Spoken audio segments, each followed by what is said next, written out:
আসসালামু আলাইকুম বন্ধুরা, যারা খুব সহজে অঙ্ক শিখতে চান তাদের জন্য আজকে আমরা একটা ভাগ শিখব।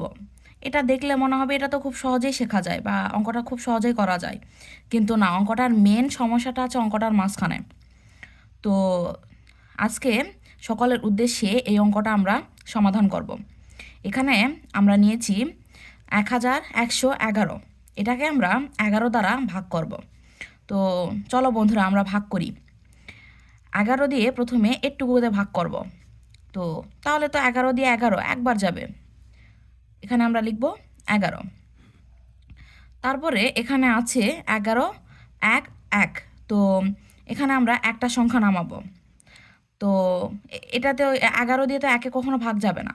তো আরেকটা সংখ্যা নামানোর আগে সব সময় আমরা মনে রাখবো এই অঙ্কের মেন পয়েন্টটা এই জায়গাতে। অনেকে দুটা সংখ্যা একবারে নামায় দেয়, কিন্তু না, এখানে আমরা একটা সংখ্যা যেহেতু নামাইছি, তো আরেকটা সংখ্যা এখানে নামানোর আগে এখানে একটা শূন্য বসায় দিব।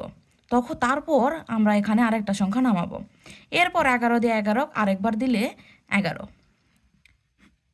তো এটা আমরা সবসময় মনে রাখবো।